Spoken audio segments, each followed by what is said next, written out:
여러분 안녕하십니까? 약 4시간 뒤 오늘 자정부터 우리는 일상 회복을 멈추고 다시 거리 두기를 시작합니다.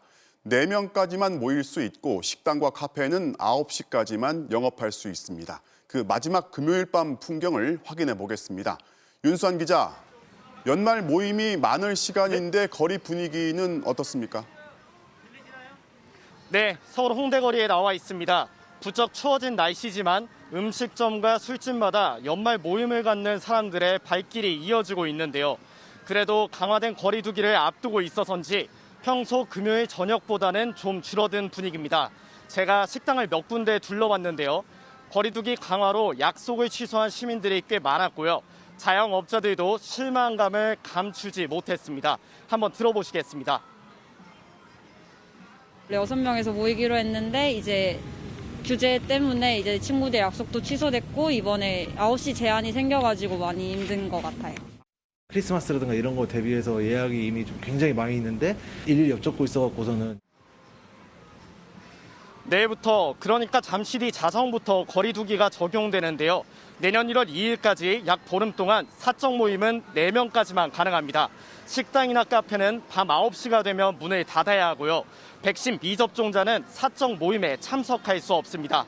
서울의 경우엔 버스는 내일부터, 지하철은 오는 24일부터 밤 10시 이후에 야간 운행이 20%씩 감축됩니다. 방역 상황은 계속 좋지 않은데요. 코로나19 신규 확진자는 7,435명으로 사흘째 7,000명대입니다. 중환자 병상 가동률 역시 전국이 82%, 수도권 87%로 포화 상태입니다. 정부의 재택치료 대상자도 처음으로 3만 명을 넘었습니다. 정부는 일상 회복으로 다시 돌아가기 위해선 접촉을 줄이려는 시민들의 자발적인 참여가 필요하다고 강조했습니다. 지금까지 홍대거리에서 전해드렸습니다. 네, 뉴스 진행에 다소 차질이 발생한 점 사과 말씀드리겠습니다. 정부가 거리 두기로 타격이 불가피한 모든 소상공인에게 방역지원금을 100만 원씩 지급하고 손실을 보상해주는 업종을 추가로 지정했습니다. 하지만 업주들은 고작 그 정도를 가지고 최대한 지원한다고 생색을 냈냐면서 거세게 반발하고 있습니다. 이어서 김세로 기자입니다. 오늘 오전 9시 반, 예고도 없던 정부 기자회견이 갑자기 열렸습니다. 가용할 수 있는 모든 지원들을 총동원하여 소상공인 자영업자 분들이 체감할 수 있는 추가적인 지원 방안을 마련하였습니다. 방역조치 강화에 대한 자영업자들의 반발이 심상치 않자 서둘러 추가 대책을 발표한 겁니다.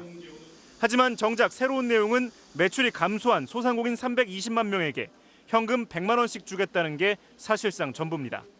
나머지 손실보상 대상 확대, 하한액 50만 원으로 인상, 1%대 저금리 대출은 모두 이미 나온 것들입니다. 자영업자들의 반응은 차갑습니다. 정부가 방역의 책임을 자영업자들에게 다 떠넘겨놓고 현금 100만 원이 뭐냐는 반응입니다. 이거 100만 원을 누구 코에 붙이냐 이러면서 안 받으니만 못하다 이렇게 또 말씀하시는 사장님들도 계시거든요. 정부의 소상공인 지원책은 늘 소극적이었습니다. 기획재정부는 처음부터 손실보상법을 반대했고 손실보상률도 80%로 제한하고 소급도 안 했습니다. 손실보상 대상도 영업시간 제한 업종만 포함시켰다가 뒤늦게 조금 확대했습니다. 여전히 여행업 같은 간접 피해 업종은 보상 대상이 아닙니다. 피해받은 계층에도 인식했다. 그렇기 때문에 이번에 새로 시작되는 방역 국면에 자영업자들의 자발적인 협조를 이끌어내기가 사실은 어려울 거예요. 자영업자 단체들은 100% 손실보상과 임대료 지원 같은 실질적 대책을 요구했습니다. 정부가 제대로 대책을 내놓지 않을 경우 다음 주 집단 휴업과 대규모 집회를 경고했습니다. MBC 뉴스 김세로입니다. 네, 하루에 100만 명씩 접종을 하다 보니 이제 1000만 명이 3차 접종을 마쳤습니다. 그런데 파이자 백신이 좋다면서 일부러 골라 맞는 분들이 있다고 하는데요. 정부와 전문가들은 백신의 효과엔 차이가 없고 빨리 맞는 게 좋은 백신이라고 조언합니다. 남효정 기자입니다.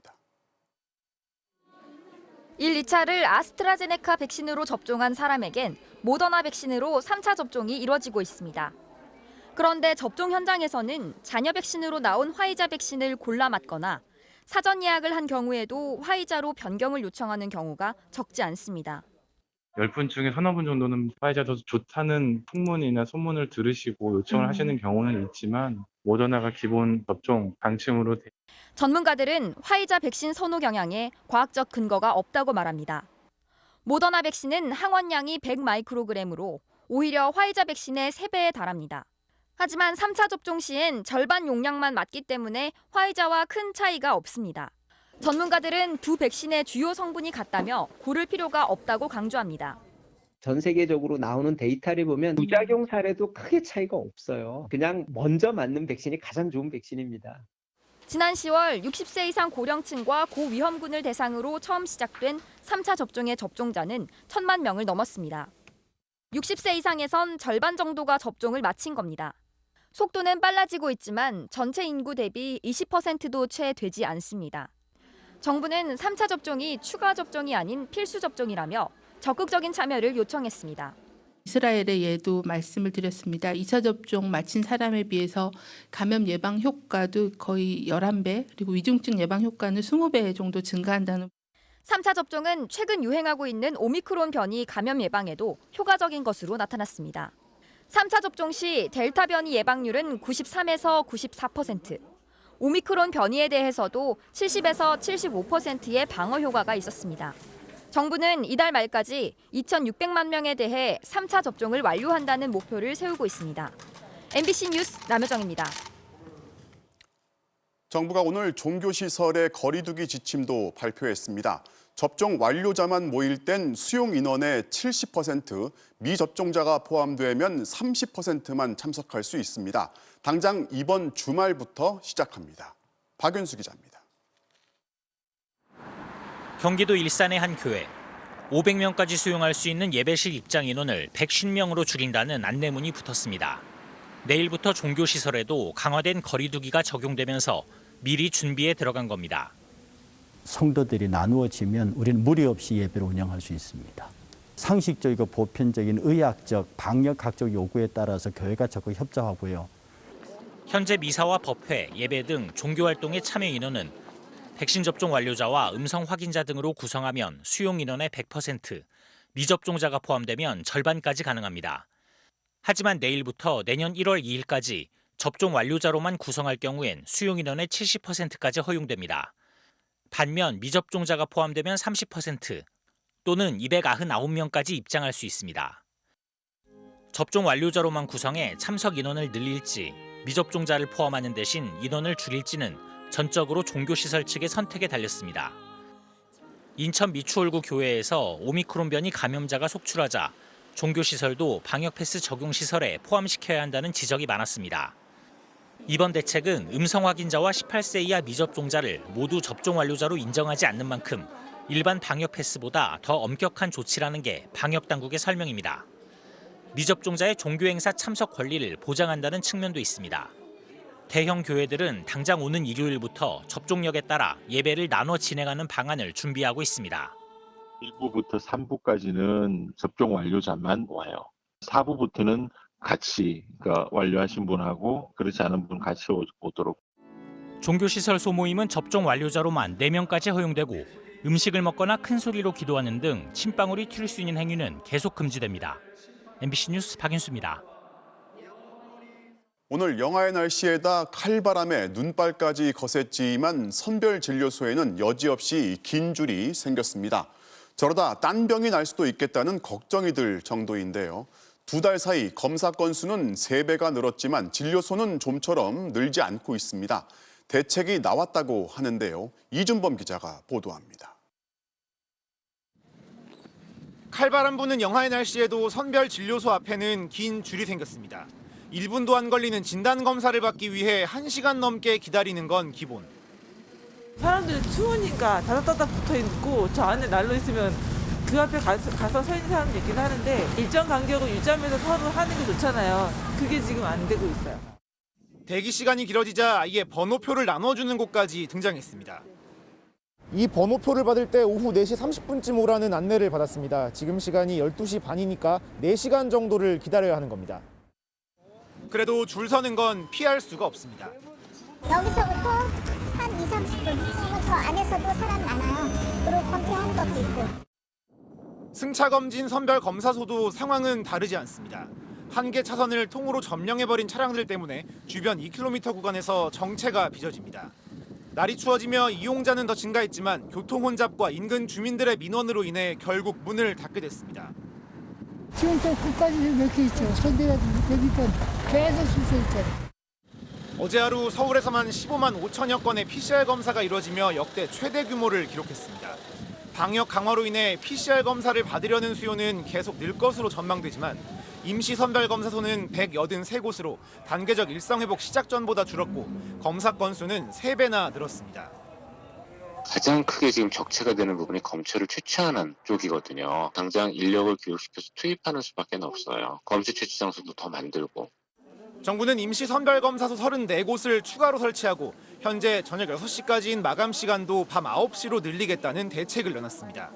하지만 폭증하는 수요를 감당하기 위해선 지자체가 민간업체와 계약을 맺고 검사를 위탁하는 방식을 비롯해 다양한 대안을 고민할 필요가 있어 보입니다. MBC 뉴스 이준범입니다. 자, 오늘도 대선 주자들 소식 차례로 알아보겠습니다. 먼저 국민의힘 윤석열 후보는 배우자 김건희 씨의 허위 경력 의혹에 대해서 공식 사과했습니다. 내로남불이라는 지적에 악화되는 여론을 고려해서 일단 사과에 나선 걸로 보이는데요. 하지만 부인 김건희 씨가 직접 사과하는 데 대해선 선을 그었습니다. 김정인 기자가 취재했습니다. 부인 김건희 씨의 허위 경력 의혹이 제기된 지 사흘 만에 윤석열 후보는 국민께 심려를 끼쳐 죄송하다며 고개를 숙였습니다. 국민의 비판을 겸허히 달게 받겠습니다. 더 낮은 자세로 국민께 다가가겠습니다. 죄송합니다. 자신이 했던 조국 전 장관 수사 때와 비교되며 내로남불이란 비판이 나오는 걸 의식한 듯 자신의 원칙과 잣대는 가족과 주변에 대해서도 똑같이 적용돼야 한다고 말했습니다. 이유 여하를 불문하고 경력 기재가 정확하지 않고 논란을 야기하게 된 것 그 자체만으로도 제가 강조해온 공정과 상식에 맞지 않는 것임을. 하지만 구체적으로 무엇에 대한 사과인지는 밝히지 않았고 준비한 원고만 읽은 뒤 기자들의 질문은 한 개만 받고 퇴장했습니다. 당초 여당의 기획 공세라며 공식 사과보단 사실관계 파악이 우선이라고 했던 윤 후보지만 무슨 채용 비리 이러는데 이런 자료 보고 뽑는 게 아닙니다. 그 현실을 좀 잘 보시라고. 연일 새로운 논란이 불거지며 여론이 악화되고 사태가 장기화될 조짐을 보이자 입장을 바꾼 걸로 보입니다. 김종인 총괄선대위원장과 이준석 대표가 빠른 사과를 공개적으로 요구한 것도 영향을 미친 걸로 해석됩니다. 제기된 의혹에 대해 가지고는 굉장히 겸손한 자세로 저희가 확인하는 과정을 거친 다음에 나중에 늦지 않은 시간에 저희가 입장 표명을 해야 된다 그런 생각하고 있습니다. 윤 후보는 김건희 씨가 수사에 임해야 한다고 보냐는 질문엔 즉답을 피하며 법과 원칙에 예외는 없다고 말했습니다. 김건희 씨 본인이 직접 사과할 것인지에 대해 윤 후보 측은 대통령 후보의 배우자가 직접 사과한 전례는 없다며 일단 선을 그었습니다. MBC 뉴스 김정인입니다. 민주당 이재명 후보는 장남이 불법 마사지 업소를 출입했다는 의혹이 제기된 데 대해서 성매매는 없었다고 한다면서 부인했습니다. 이 후보는 다만 장남의 도박 문제에 대해서는 은행 빚도 있고 1,000만 원 안팎을 잃은 것 같다면서 거듭 몸을 낮췄습니다. 조명아 기자가 전해드리겠습니다. 민주당 이재명 후보 아들 이모 씨가 도박 사이트에서 활동하며 올린 글 중에는 성매매를 암시하는 내용도 있었습니다. 작년 3월 올린 글을 보면 경기도 성남의 한 마사지 업체를 언급하며 가지 마라, 시간도 안 지킨다고 적었습니다. 흔히 불법 업소의 서비스가 만족스럽지 않다는 뜻의 은어까지 써서 성매매 의혹이 제기됐습니다. 그보다 앞선 2019년에도 성매매 관련 문구를 쓴 흔적이 드러났습니다. 이 후보는 아들에게 직접 확인한 결과 성매매 사실은 없었다고 들었다면서 의심스러운 부분이 있다는 기자들의 질문엔 이렇게 답했습니다. 저도 알 수 없는 일이긴 한데 본인이 맹세코 아니라고 하니 부모된 입장에서는 믿을 수밖에 없는 상황입니다. 또 아들의 도박 의혹에 대해선 자체적으로 파악한 상황 설명을 내놓기도 했습니다. 제가 알기로는 은행에 빚이 좀 있습니다. 대개 한 1,000만 원 이내를 잃은 것 같아요. 이 후보는 아들이 한 번에 몇십만 원씩 사이버머니를 사용한 것 같다며 그렇게 도박을 한 기간이 꽤 길다고 덧붙였습니다.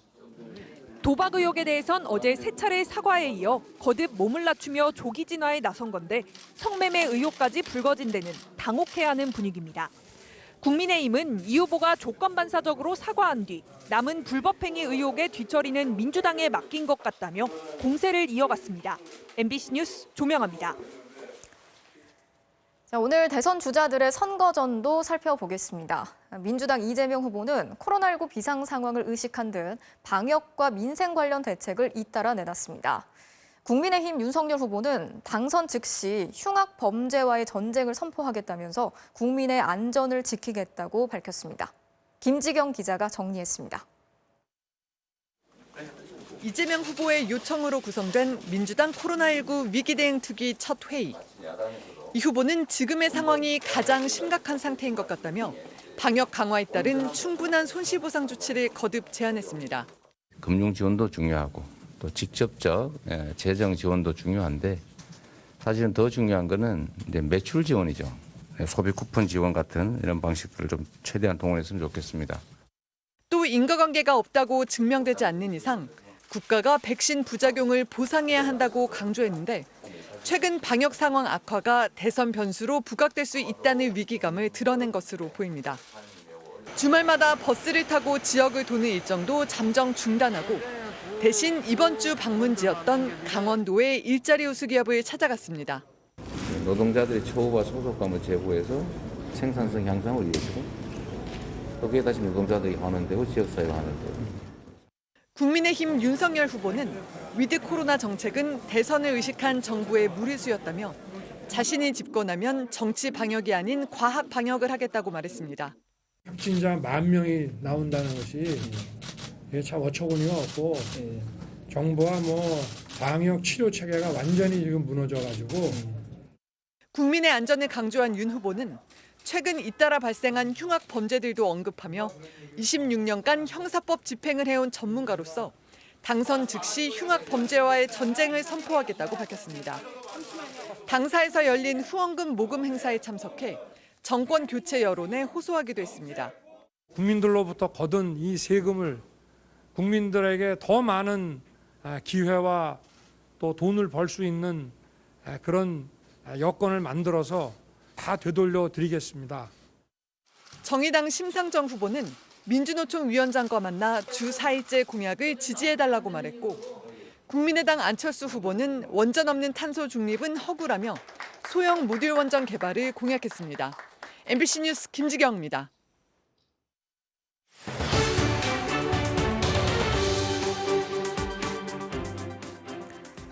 지금 서울시에서는 오래된 동네의 낡은 빌라와 다세대 주택값이 폭등하고 있습니다. 올해 초만 해도 1억 원 정도 하던 낡은 빌라가 두세 배씩 뛴 곳도 있는데요. 누가 이렇게 빌라 가격을 끌어올렸나 봤더니 전문 투기 세력으로 의심되는 법인들이었습니다. 오세훈 서울시장의 재개발 규제 완화를 노리고 법인들이 투기에 뛰어들고 있는 건데요. 먼저 홍신영 기자가 집중 취재했습니다. 낡은 다세대 주택들이 다닥다닥 들어선 서울 강북구 번동의 한 동네. 빌라값이 갑자기 폭등했습니다. 올해 초까지만 해도 1억 원 안팎이었는데 현재 호가는 대부분 3억 원이 넘습니다. 지난 봄부터 투기 세력이 몰려들었기 때문입니다. 가능성이 우선이에요. 벌써 투기 세력이 다 붙었다. 이렇게 낡은 빌라들을 싹쓸이로 사들인 건 법인들입니다. 실거래 신고 들어간 거 보면 한 20개? 법인들이 사갔어요. 개인은 대배들지 않았어요. 법인들의 투기는 지난 봄 서울시장 선거 직전부터 시작됐습니다. 재개발이 될 만한 동네를 집중적으로 노렸습니다. 아유, 말도 못해요. 일산 쪽에 있는 놈들이 오고, 부산에 있는 사람들 오고, 놈들 다 왔었어. 2, 3, 4월에 500씩 줄 테니까 잡아달라 그랬던 거야. 1억 미만짜리만. 이렇게 사들인 집들을 불과 몇 달 만에 팔아 수천만 원씩 챙겨 나갔습니다. 실제로 대전에 주소지를 둔 한 법인은 지난 2월 낡은 빌라 지하층을 1억 2,700만 원에 샀다가 10월에 2억 4,500만 원에 되팔았습니다. 불과 8개월 만에 1억 원 넘는 시세 차익을 챙긴 겁니다. 이 법인의 대표 조모 씨는 또 다른 법인을 통해 최소 4건의 빌라를 더 사고 팔았습니다. 그중 한 채는 불과 10개월 만에 3배 가격에 팔고 나갔습니다. 조 씨는 현재 재개발추진위원회 총무까지 맡고 있습니다. 한두 개는 아니죠. 몇 개 가지고 있다는 것 정도만. 심지어 법인들끼리 서로 짜고 비싼 값에 사고 팔아 값을 끌어올리는 수법도 동원됐다고 합니다. 법인들끼리 내부 거래하는 거예요. 법인 2억에 법인이 샀어요. 그럼 다른 사람이 그 3억에 사는 거야. 그러면 시가로 되는 거거든요. 그럼 나머지 사람들 일반인들이 3억에 주는 거지. 3억에 거래가 되니까. 파는데 걔네들은 사서 물량을 털고 나가는 거지. 법인들이 투기에 뛰어든 곳들은 대부분 서울시 신속통합기획 재개발 신청 지역들입니다. 신속통합기획은 인허가 기간을 대폭 단축시키는 오세훈 시장의 규제 완화 계획입니다. 절차들을 통합한다. 그래서 속도를 낸다 하는 차원에서 신속통합기획이라고 이름을 짓기로 했습니다. 현재 서울 102개 구역이 신속통합기획 대상지 선정을 신청했습니다. 성북구, 용산구, 은평구가 각각 11곳, 마포구 7곳, 강북구와 성동구가 5곳입니다. 서울시는 이달 안에 102곳 가운데 25곳만 선정할 계획이어서 나머지는 탈락이 불가피합니다. MBC 뉴스 홍신영입니다. 법인을 내세운 투기 세력들이 노린 건 공시가격 1억 원 미만의 낡은 빌라들입니다. 그런 집들만 노린 이유가 있는데요. 정부가 작년에 취득세를 대폭 올리면서 1억 원 미만 주택은 올리지 않고 놔뒀고 법인을 내세우면 개인보다 양도세도 덜 내기 때문입니다. 이런 구멍들을 제대로 손보지 않고 재개발 계획을 밀어붙이다가 이렇게 부작용이 커진 건데요. 이어서 고은상 기자가 전해드리겠습니다. 지난해 7월 발표된 7.10 부동산 대책. 다주택자들과 법인의 투기를 막기 위해 취득세를 최고 12%까지 대폭 올렸습니다. 하지만 공시가격 1억 미만 주택의 취득세는 1%로 그대로 놔뒀습니다. 서민들이 사는 곳이고 투기 가능성이 낮기 때문이라고 했습니다. 하지만 투기 세력은 그 작은 틈을 파고들었습니다. 공시가격 1억 미만의 재개발 지역 낡은 빌라들만 집중적으로 사들인 겁니다. 공시가 1억짜리 미만만 움직였지 공시가 1억 이상짜리는 덤벼든 사람들도 없고. 법인을 앞세운 것도 이유가 있습니다. 개인 다주택자들이 집을 단타로 샀다 팔면 시세 차익의 최고 70%까지 양도세를 냅니다. 하지만 법인은 아무리 주택을 많이 샀다 팔아도 최고 45%만 냅니다. 이러니 투기꾼들이 너도 나도 법인을 설립해 단타 매매로 투기하는 겁니다. 그렇게 사고 걔네들은 1억 내냐면 꼭 하는 거야 이게. 긴 놈이 7, 8개월, 짧은 놈은 4, 5개월. 하지만 서울시는 이런 빈틈들을 그대로 둔 채 재개발 규제 완화를 밀어붙였습니다. 서울시는 신속통합기획 후보지 102곳을 계속 모니터하고 있지만 법인들의 투기는 확인되지 않았다고 밝혔습니다. 이미 빌라값이 곳곳에서 폭등하고 있는데도 오세훈 시장은 이렇게 말했습니다. 워낙 오랫동안 억눌려 있었던 재개발 수요를 조금 푼다고 해서 주택가격의 급격한 상승으로 이어지지는 않을 것으로 기대하고 있습니다. 이렇게 투기꾼들이 휩쓸고 가면 피해자는 원래 살던 주민들입니다. 세입자나 원주민들은 재개발이 되더라도 쫓겨나는 경우가 많습니다. 노인네도 어디가? 추가 분담금 낼 능력이 없잖아 노인네들이. 투기 세력, 쫓겨나는 주민들. 서울시는 이런 재개발의 부작용을 이미 겪어봤습니다. 이런 재개발 재건축 지역의 대부분은 세입자들이 70% 넘게 살아요. 그럼 여기가 비싼 지역으로 재개발 재건축되면 그 사람들은 갈 곳 없이 이제 흩어지는 거죠. 이명박 박근혜 정부를 거치면서 고시원이 엄청나게 늘어났잖아요. 가난한 사람들이 어디를 가겠어요. 국회에는 뒤늦게 법인 투기를 막기 위해 양도세율도 최고 70%로 높이는 법안이 발의됐지만 논의는 안 되고 있습니다. MBC 뉴스 고은상입니다. 영하의 날씨에 칼바람에다 충청도와 전라도 외에는 거센 눈발이 날리고 있습니다. 내일은 수도권에도 눈 소식이 있습니다. 이 시간 광주를 연결해 보겠습니다. 이다영 기자, 지금도 눈발이 제법 날리는 것 같습니다. 네, 광주 금남로의 5.18 민주광장에 나와 있습니다. 조금 전까지만 해도 한방눈이 쏟아지다가 지금은 눈발이 살짝 약해졌는데요. 광주 시내에 이렇게 눈이 소복하게 쌓인 건 올겨울 들어 처음입니다. 날씨도 제법 추워졌습니다. 오늘 해가 떨어지면서 광주의 기온이 영하 2.3도, 체감 기온은 영하 4.6도까지 떨어졌습니다. 도로와 골목에 제법 많이 쌓인 눈이 얼기 시작하면서 매우 미끄러워진 상황입니다. 시민들은 어깨를 잔뜩 움츠린 채 조심스럽게 걷고 있습니다. 아까 되게 많이 눈보라가 왔을 때는 이제 앞도 잘 안 보이고 그랬는데 좀 많이 젖어서 반갑다기보다는 좀 놀라웠어요. 많이 와서. 광주, 전남, 충청에는 낮부터 시작된 눈이 오후 내내 계속되면서 광주와 담양에 8cm가 넘는 적설량을 기록했습니다. 지금도 충청과 전라 서부 지역을 중심으로 대설주의보가 내려진 상태입니다. 강풍도 함께 불면서 시설물 피해도 잇따랐습니다. 전남 영암의 한 초등학교에서는 임시로 설치한 시설물이 바람에 휘어졌고 광주에서는 코로나19 선별진료소에 마련된 가림막이 쓰러지기도 했습니다.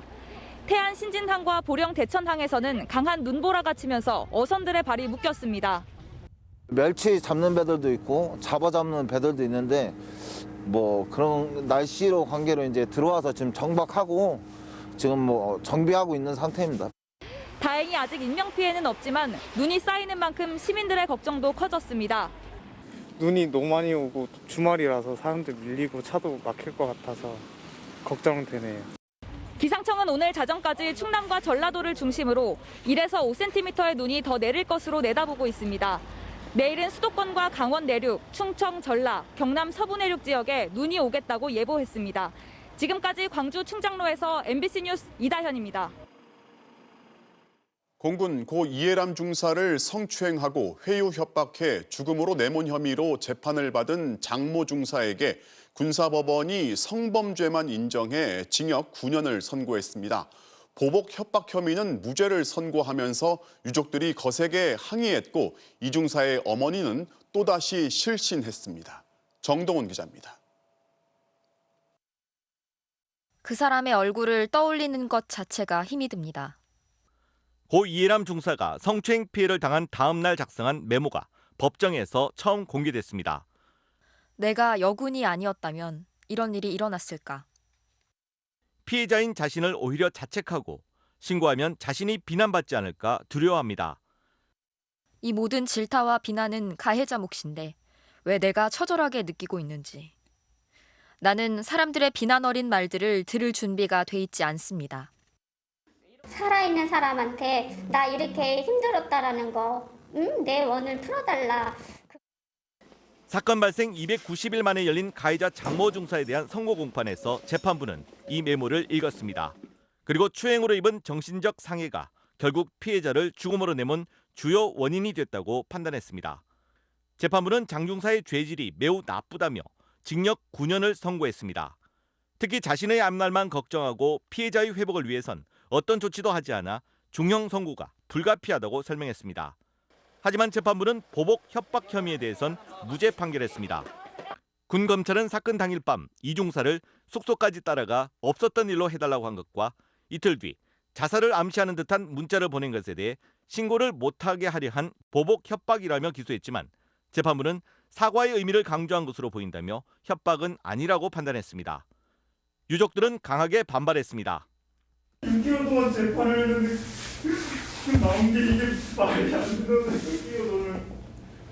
9년이 뭐예요? 근데 또 이 중사의 어머니는 결국 실신해 구급차로 후송됐습니다. 저게 뭔 일이나 뭔 일이야 이게.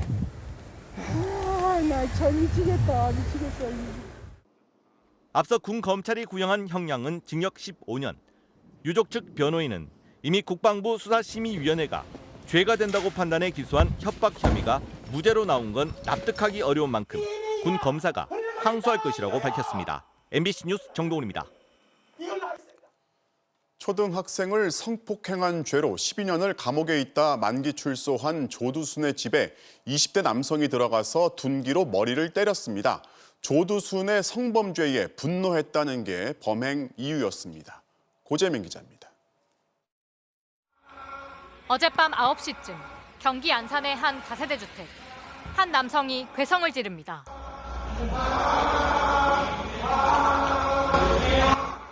경찰이 짧은 머리에 검은 상의를 입은 남성을 붙잡아 경찰차에 태웁니다. 잠시 뒤 마스크를 쓴 또 다른 남성이 한 손으로 머리를 감싼 채 건물 밖으로 걸어 나오더니 구급차에 오릅니다. 머리를 다친 남성이 바로 아동 성범죄자 조두순입니다. 어젯밤 한 20대 남성이 조두순의 집에 침입했습니다. 문을 두드리면서 경찰관입니다. 그러니까 문을 열어줬던 거죠.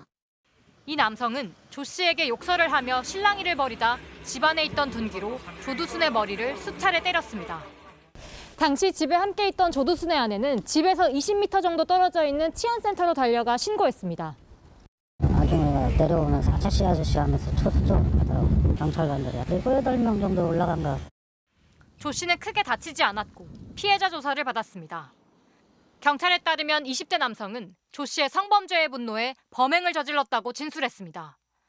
이 남성은 지난 2월에도 흉기가 든 가방을 들고 조두순의 집에 들어가려다 경찰에 붙잡혔습니다.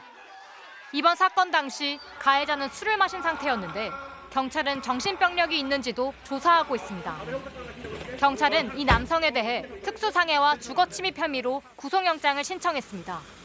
MBC 뉴스 고재민입니다. 신변 보호 중인 여성의 어머니를 살해하고 남동생을 중태에 빠뜨린 이석준을 경찰이 7개 혐의를 적용해서 검찰로 넘겼습니다. 일반 살해보다 형량이 높은 보복살인을 적용했는데요. 이석준은 보복은 아니었다고 부인했습니다. 보도에 이문현 기자입니다. 지난 10일 알고 지내던 여성의 어머니를 살해하고 남동생을 중태에 빠뜨려 긴급 체포된 25살 이석준. 마스크 벗어주실 수 있으십니까? 죄송합니다. 유가족에게 할 말 있으십니까? 할 말도 없고 가해자 부인에게 너무 죄송합니다. 이석준은 범행 나흘 전 여성이 성폭력과 감금 피해를 당했다는 가족의 신고로 경찰 조사를 받았다 풀려났습니다. 경찰은 이 신고에 앙심을 품고 이석준이 보복 범죄를 저지른 것으로 보고 일반 살해 혐의보다 형량이 높은 보복살인 혐의를 적용해 검찰에 넘겼습니다. 경찰은 범행 전 흉기를 미리 구입하고 흥신소를 통해 주소를 알아낸 점, 문 잠금 장치를 푸는 방법을 검색했던 점도 범죄를 계획한 근거로 판단했습니다. 이석준은 죄송하다면서도 계획 범죄는 아니라고 부인했습니다. 신고 보복하려고 범행 저지르신 거 맞습니까? 아닙니다. 정말 죄송합니다. 애초에 계획하신 건 맞습니까? 아닙니다. 정말 죄송합니다. 피해 유가족은 고통 속에서 죽은 엄마의 한을 풀어달라며 이런 살인마가 세상 밖으로 나오면 안 된다고 생각한다는 청원글을 올렸습니다. 한때 중태에 빠졌던 초등학생 남동생은 최근 의식을 회복해 생명에는 지장이 없는 것으로 전해졌습니다. 아이들이 앞으로 살아가면서 이 트라우마를 어떻게 이겨내고 저 역시도 마찬가지고. 경찰은 이석준에게 50만 원을 받고 피해 가족의 집 주소를 알려준 흥신소 운영자도 구속해 개인정보를 알아낸 경위를 조사하고 있습니다. MBC 뉴스 이문현입니다. 대규모 환불 중단 사태를 초래해 1,000억 원이 넘는 피해를 안긴 머지플러스 대표 남매가 사기 등의 혐의로 검찰에 넘겨졌습니다. 이들은 회원들의 돈으로 고급 외제차를 구입하고 명품 쇼핑까지 하면서 호화롭게 살았는데요. 회사가 자본 잠식 상태라서 피해자들이 돈을 돌려받기가 쉽지 않다고 합니다. 임명찬 기자입니다. 서울 양평동 머지플러스 본사. 사무실 문은 굳게 닫혀 있고 편지함에는 세금 고지서가 잔뜩 쌓여 있습니다. 감옥 간 다음에 아무도 안 나와요. 직원분들도 있잖아요. 없어요? 안 나와요. 재택근무한 나. 머지플러스는 대형마트와 편의점 같은 가맹점에서 현금처럼 쓰는 모바일 상품권을 20% 싸게 판다며 2, 3년 만에 100만 명이 넘는 회원을 끌어모았습니다. 하지만 지난 8월 기습적으로 판매를 중단하고 사용처도 축소한다고 발표해 수백 명이 본사로 몰려가는 환불 대란이 벌어졌습니다. 구매하자마자 갑자기 그럼 제가 쓰려고 계획했던 가맹점들을 못 쓰게 되니까 저는 다 돈이 날리는 셈이 된 거예요. 경찰은 수사 넉 달 만에 머지플러스 권남희 대표와 공동 설립자인 남동생 권보군 씨를 사기 등의 혐의로 검찰에 넘겼습니다.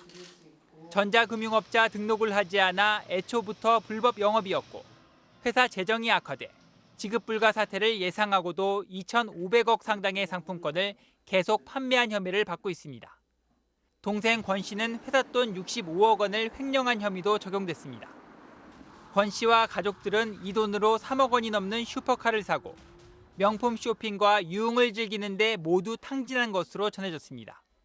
황당하죠. 정말 코 묻은 돈, 진짜 애기 분유값 아끼겠다고 주부들 그런 돈을 그렇게 호화 생활을 누렸다는 거에 너무 괘씸하죠.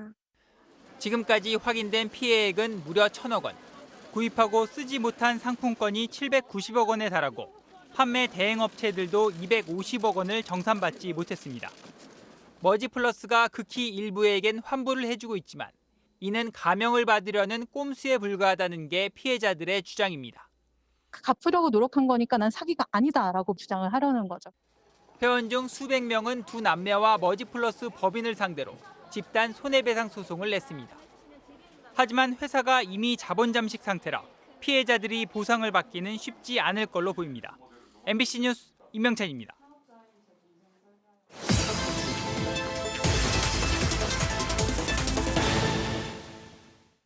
바로 간다 인권사회팀 지윤수입니다.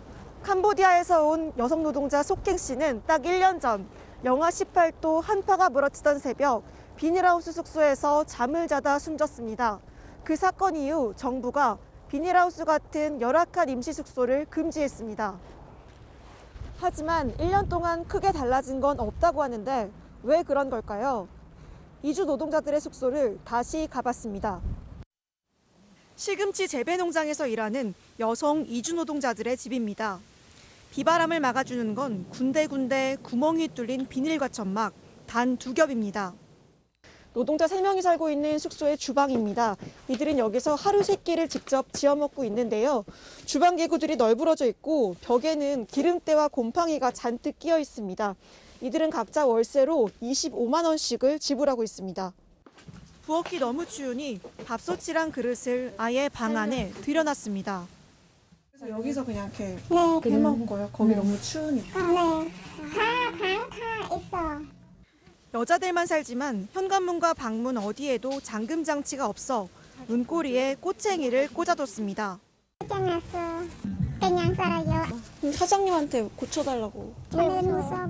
저는 그냥만. 깜깜해서 핸드폰 불 켜고. 네. 태국 출신 30대 노동자가 사는 옆방은 바닥 한쪽이 새까맣게 그을렸습니다.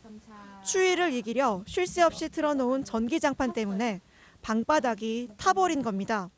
이마저도 정전이 자주 돼 못 쓸 때가 많습니다. 오 마이 갓. 좋아요. 계속 있어요. 다 끝났어요. 한쪽에 놓인 LPG 가스통, 먼지가 쌓인 콘센트는 화재 위험도 높아 보입니다. 10분 거리의 또 다른 비닐하우스도 사정은 비슷합니다. 창틀엔 테이프와 신문지를 두르고 30분 전 난방을 켰다는데도 벽과 바닥은 차디차입니다. 여긴 난방이 아예 난방이 안 따뜻한 물을 먼저 열어요. 그 다음에 또 난방에 또 열어요. 1년 전 겨울밤 캄보디아 출신 속행 씨는 난방 장치가 고장난 비닐하우스에서 잠을 자다 숨진 채 발견됐습니다. 참담한 죽음이 알려진 뒤 고용노동부는 숙소가 열악하면 이주노동자 고용 허가를 내주지 않기로 했습니다. 하지만 이런 조치는 새로 계약하거나 계약을 연장하는 노동자들에게만 해당됩니다. 개선된 게 거의 없습니다. 대다수 이주 노동자들은 지금도 움막 갖고 짐승우리 같은 주거시설에서 지내고 있습니다. 정부는 농장에 주거지원금도 1,500만 원씩 지원하고 있는데 농장주들은 숙소를 새로 짓기엔 부족하다고 주장합니다. 농장 옆 농지에 짓는 비닐하우스 숙소와 달리 정식 대지에 지어야 해서 돈이 많이 든다는 겁니다. 일반인 농가들이 땅을 사서 집을 짓기에는 안 맞아요. 돈이 2억 가까이 들어가는데 딴 거 빼고도. 주택 원룸을 구하려 해도 이주 노동자들이 쓴다고 하면 집주인한테 거절당하기 일쑤입니다. 가서 집으로 들어가도 없다 그러고 안 줘요. 외국인들 준다 그러면 절대 안 줘요. 이게 인간 차별을 넘어오는 거지. 그러다 보니 농장주들 대부분은 될 대로 되라는 식으로 버티고 있습니다. 어떻게 있는 대로 하나 못하게 하면은 돈 받아야지. 그냥 있어요. 뭐 방법이 없어요. 속행이 떠난 1년. 겨울바람만큼 냉정한 현실은 달라지지 않았습니다. 마음도 아프고 부산에서요. 우리가 또 걱정해요. 언제 속에는 저럼 또 걱정해요. MBC 뉴스 지윤수입니다. 교통사고로 넘어진 대형 화물차를 크레인으로 끌어올리다가 작업 중이던 40대 노동자가 화물차에 깔려 숨졌습니다. 경찰은 크레인과 사고 차량을 연결했던 줄이 풀리면서 사고가 난 것으로 보고 있습니다. 박주연 기자가 전해드리겠습니다. 오늘 새벽 제주시 애월읍 평화로 도로를 달리던 13톤 화물차가 가드레일을 넘어 2m 높이 비탈길로 굴러떨어집니다. 3시간쯤 뒤 20톤급 크레인 차량이 사고 현장에 도착했습니다. 작업기사들이 화물차 뒷부분에 크레인 줄을 연결했습니다. 당시 현장엔 크레인 운전자 외에 화물차 아래쪽에서 40살 A씨 등 지상 노동자 2명이 작업을 하고 있었습니다. 잠시 후 줄이 팽팽해지며 화물차가 들어 올려지나 싶더니 갑자기 쿵 하고 떨어지면서 A씨를 덮쳤습니다. 크레인 작업기사 A씨는 인양 작업 중이던 차량이 넘어지면서 깔려 머리를 크게 다쳐 병원으로 옮겨졌지만 결국 숨졌습니다. 저희가 현장 도착했을 때부터 이식과 호흡은 없으셨고요. 화물차 추락 당시 화물차 앞부분이 컨테이너 작업물 위로 떨어지는 바람에 노동자들은 화물차 뒤쪽, 짐칸 쪽에만 크레인 줄을 걸어 화물차를 끌어올리려 했던 것으로 드러났습니다. 경찰과 산업안전보건공단은 하중에 맞는 줄을 사용했는지, 연결 방법에 문제는 없었는지 조사를 벌이고 있습니다. 중고리 작업을 할 때 안을 수술을 제가 실패했는지 안 했는지 여부에 돼가지고 확인하고 왔어요. 경찰은 크레인 운전자를 업무상 과실치사 혐의로 조사하고 있습니다. MBC 뉴스 박주연입니다. 현금 인출기 위에 돈다발을 수북하게 쌓아놓고 입금을 하던 전화금융 사기 송금책이 경찰에 붙잡혔습니다. 정년을 1년 앞두고 있는 35년 차 베테랑 경찰관이 그 앞을 우연히 지나다가 덜미를 잡았습니다. 김윤아 기자가 취재했습니다. 부산 연제구의 한 현금 인출기 앞 20대 남성 A씨가 종이봉투에서 돈다발을 꺼냅니다. 꺼내도 돈 뭉치가 계속해서 나옵니다. ATM 기기 위에 5만 원짜리 지폐를 가득 쌓아놓더니 어디론가 돈을 보내기 시작합니다. 주변을 지나치던 35년 차 경찰관 정찬호 경감이 이 장면을 우연히 목격했습니다. 정 경감은 전화 금융사기 범행 현장이라는 것을 직감하고 재빨리 112에 신고했습니다. 은행 마감 시간이 아니거든요. 많은 돈을 가지고 있는 젊은 사람들이 대낮에 그것도 ATM기에서 입금을 시킨다는 것은 상식적으로 맞지 않거든요. 정 경감은 경찰이 출동할 때까지 A씨에게 말을 걸며 시간을 끌었습니다.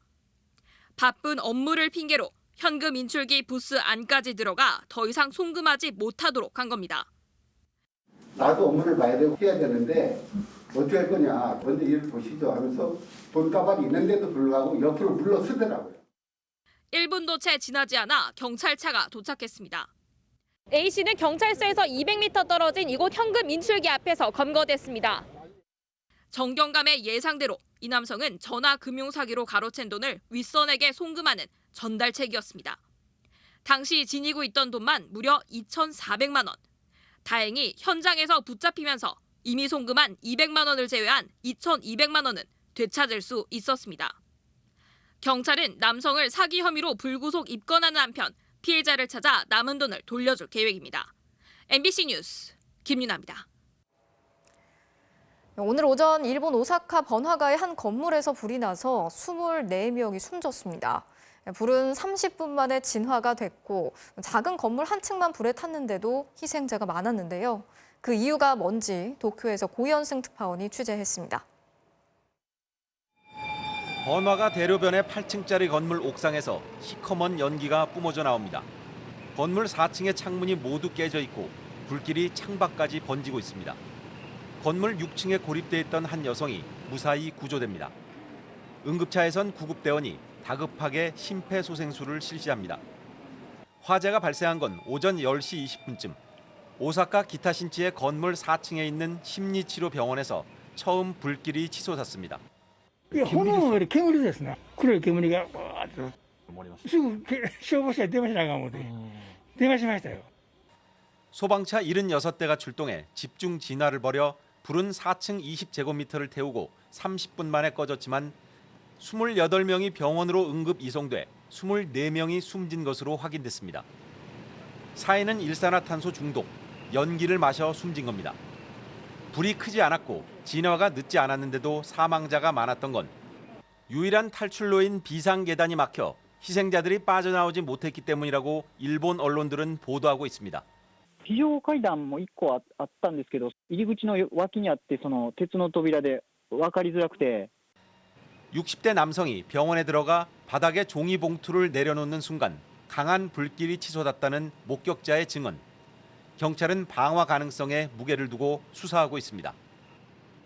일본에선 최근 묻지마 흉기 난동과 방화 사건이 잇따랐는데 또다시 방화로 의심되는 사건으로 많은 희생자가 나오면서 큰 충격과 함께 불안감이 커지고 있습니다. 도쿄에서 MBC 뉴스 고현승입니다. 지난주 최악의 토네이도가 미국 중남부 지역을 덮친 데 이어서 이번엔 폭설에 모래 폭풍까지 동반한 초강력 토네이도가 중서부 지역을 덮쳤습니다. 지금까지 5명이 숨지는 등 피해가 속출하고 있습니다. 박소희 기자가 전해드리겠습니다. 미국 콜로라도주의 작은 마을에 눈 폭풍이 사정없이 휘몰아칩니다. 다른 지역에선 거대한 모래 폭풍이 산을 집어삼켰습니다. 강풍에 쓰러진 트럭들이 여기저기 널려 있습니다. 현지 시간 15일 콜로라도, 캔자스 등 미국 중서부 지역에서 20개의 토네이도가 발생했습니다. 68 years I've been here and I don't recall ever hearing the word tornado in December. 돌풍에 쓰러진 나뭇가지에 도로가 막히고 온갖 잡동사니가 날아다닙니다. Understand that these gusts can push you into another lane or even push you over. Right now, anything not strapped down has a chance of flying away forever. 시속 160km의 무서운 강풍에 캔자스주에선 자동차 추돌 사고로 3명이 사망했고 미국 아이오와주에서는 차가 전복돼 운전자가 숨졌습니다. 미네소타주에서도 높이 12m짜리 나무가 넘어지며 한 남성이 참변을 당했습니다. 일부 지역의 전기 공급이 끊겨 30만 명이 불편을 겪고 있고 항공편도 대거 결항되거나 지연됐습니다. I've lived in Arvada my whole life, and it's never ever been this bad. 역대급 토네이도가 미국 중남부를 덮쳐 최소 80여 명이 숨진 지 일주일 만에 초강력 토네이도가 또 발생한 겁니다. 기상 전문가들은 눈과 토네이도가 함께 오는 현상은 매우 이례적이라고 밝혔습니다. I've been doing this 30 years and we're seeing things today in the CNN Weather Center we have never seen before. 이번 기상이변 역시 겨울철 이상고온 때문에 발생한 것으로 전문가들은 분석하고 있습니다. MBC 뉴스 박소희입니다. 정부가 내년 2월부터 시행하겠다고 한 청소년 방역 패스가 법정 다툼으로 번지고 있습니다. 지난주 학생들이 헌법 소원을 제기한 데 이어서 오늘은 학부모 단체들도 정부 방침을 취소해달라면서 소송을 냈습니다. 쟁점이 뭔지 구민지 기자가 전해드리겠습니다. 학부모 단체들은 청소년 방역 패스가 사실상의 접종 강요 수단이라고 비판합니다. 학원을 갈 수 없고 도서관도 갈 수 없고 공부할 수 있는 권리, 교육받을 수 있는 권리는 최소한 보장해 주셔야 되는 것 아닙니까? 이들은 청소년 방역 패스 행정명령에 대한 집행 정지와 취소를 요구하며 오늘 소송을 제기했습니다. 백신을 맞는 건 법적 의무가 아니지만 접종 완료 여부에 따라 다중이용시설 출입을 제한하면 얘기가 달라진다는 겁니다. 일주일 전에는 고3 학생 등 453명이 헌법 소원을 내기도 했습니다. 잇따르는 법정 다툼에서는 방역이라는 공익과 개인의 기본권 중 어떤 가치를 앞세울지가 쟁점이 될 전망입니다.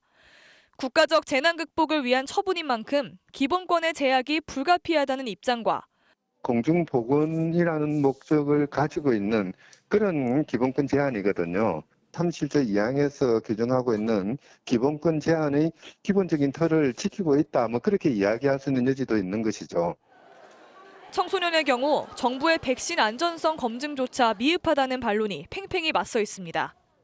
청소년과 같은 특정 집단에 대해서 백신 접종의 안정성이 의학적으로나 과학적으로나 엄밀하게 입증되지 않았는데 그 선택권을 사실상 보장하지 않는다는 문제. 정부는 일단 이달 말까지 청소년 방역 패스 적용 시기와 범위를 조율하겠다는 입장입니다. 하지만 행정법원의 집행정지 결정 등은 내년 2월 방역 패스 시행 전에 나올 수도 있어 정부의 방역 조치가 사법부의 판단에 제동이 걸릴 가능성도 배제할 수 없습니다. MBC 뉴스 구민지입니다. 중국의 인권 탄압을 문제 삼아서 미국이 올림픽의 외교적 불참을 선언한 데 이어서 압박 강도를 더욱 높이고 있습니다. 의회는 강제 노동이 우려된다면서 신장 지역 제품의 수입을 금지하는 법안을 통과시켰고, 재무부는 소수민족 탄압에 협조한 중국 기업들을 제재 대상에 올렸습니다. 워싱턴에서 박성호 특파원이 전해드리겠습니다. 이슬람교도인 위구르족이 사는 중국의 신장 자치구. 미국 방송엔 그동안 그곳의 수용소처럼 보이는 건물과 경찰에 붙잡힌 위구르족의 모습이 여러 차례 공개됐습니다. 이 신장 지역에서 만들어진 제품의 수입을 금지하는 법안을 미국 상원이 만장일치로 통과시켰습니다. 위구르족에 대한 강제 노동이 우려된다는 이유입니다. 바이든 대통령의 서명만 남았습니다. 그는 이미 신장 지역의 인권 문제로 베이징 올림픽의 외교적 불참을 선언했고, 최근 110개 나라를 불러 모은 민주주의 정상회의에서도 중국을 겨냥했습니다. In the face of sustained and alarming challenges to democracy, universal human rights, and all around the world, democracy needs champions. 행정부 차원의 압박도 잇따랐습니다. 미국 재무부는 중국 정부의 위구르족 박해를 적극 지원했다는 이유로 세계 최대 드론 업체 DJI 등 8개 중국 기업을 거래 금지 대상에 올렸습니다. 소수민족 감시와 추적을 지원하고 생체정보 수집과 인터넷 감시를 도왔다는 겁니다. 상무부는 생명공학을 악용했다며 중국 군사의학연구원 등 11개 연구소를 수출 제재 대상으로 지정했습니다. 중국 정부는 미국이 허위 정보를 토대로 내정에 간섭한다며 강하게 반발했습니다. 美方的行径严重破坏市场经济原则和国际经贸规则，严重损害中国机构和企业的利益。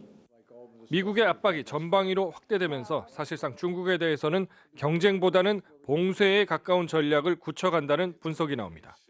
워싱턴에서 MBC 뉴스 박성호입니다.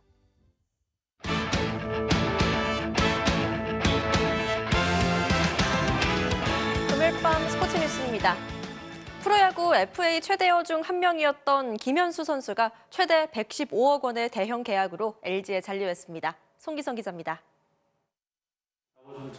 김현수는 계약금 50억 원에 연봉 총액 40억 원을 합친 90억 원에 LG와 4년 계약을 맺었습니다. 구단과 합의한 옵션을 달성할 경우 2년간 25억 원이 자동으로 연장돼 최대 115억 원까지 받을 수 있는 대형 계약입니다. 4년 전 메이저리그에서 돌아올 때 LG와 4년간 115억 원에 사인했던 김현수는 34살이라는 적지 않은 나이에 한 번 더 같은 액수로 잭팟을 터뜨려 FA 역사상 가장 많은 돈을 받은 선수로 남게 됐습니다. 많은 썰들이 있었는데 그 썰들은 썰이고요. LG가 재계약해서 정말 기쁘고 꼭 마지막에 올 수 있는 그런 팀이 되도록 한번 해보겠습니다. 박혜민을 데려오는데 60억 원을 썼던 큰손 LG는 골든글러브를 수상한 홍창기와 김현수까지 최강의 외야 라인을 구축하게 됐습니다. 박건우를 NC로 보낸 잠실 라이벌 두산도 4년 총액 115억 원의 거액을 베팅해 김재환을 잔류시키는 데 성공했습니다. 총액으로는 역대 공동 3위에 해당하는 액수입니다.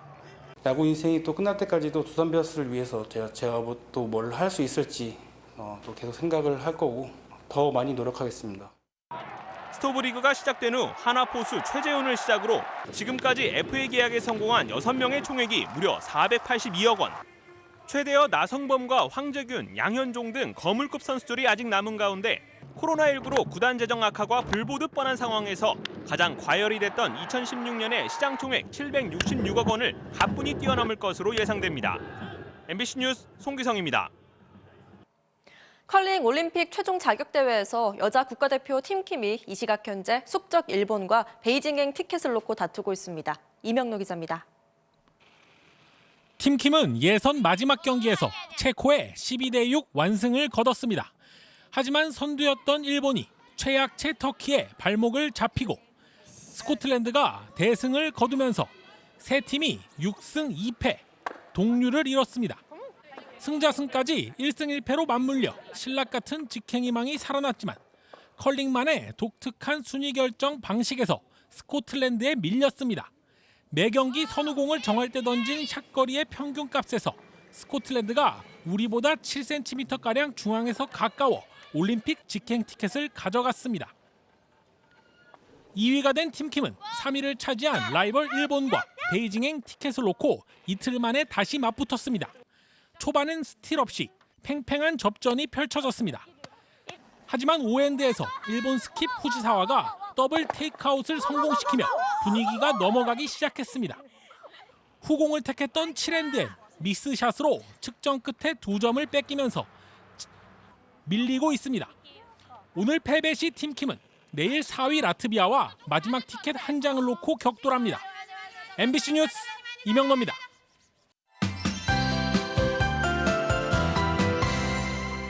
폭설에 한파까지 겹쳤습니다. 오늘 서울은 맑기만 했지만 영하 30도를 밑도는 북쪽의 한기가 쏟아져 내려오면서 호남 지방을 중심으로는 눈구름이 폭발적으로 발달을 했는데요. 밤이 된 지금은 그나마 눈의 강도가 약해지면서 대설주의보도 해제되고 있습니다.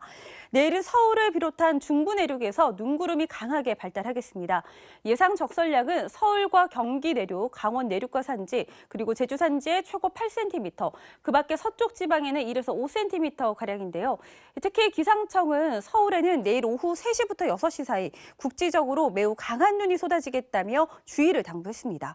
밤 사이는 추위도 더 심해지겠습니다. 내일 아침 서울은 영하 10도, 대관령 영하 17도, 파주 영하 14도 등으로 제주를 제외한 내륙 지방이 일제히 꽁꽁 얼어붙겠습니다. 내일은 내린 눈이나 비가 얼어붙어서 길이 미끄럽겠는데요. 조심히 이동을 하셔야겠습니다. 아침 최저 기온은 서울 영하 10도 등으로 오늘보다 5도에서 10도가량 뚝 떨어집니다. 낮 기온은 오늘보다 약간 올라서 서울 0도, 대구 4도, 광주 2도가 되겠습니다. 중부지방은 일요일 새벽까지 눈이 이어지겠고요. 추위는 다음 주 월요일에 점차 풀릴 전망입니다. 날씨였습니다. 뉴스 마치겠습니다. 오늘도 함께해 주신 여러분 고맙습니다.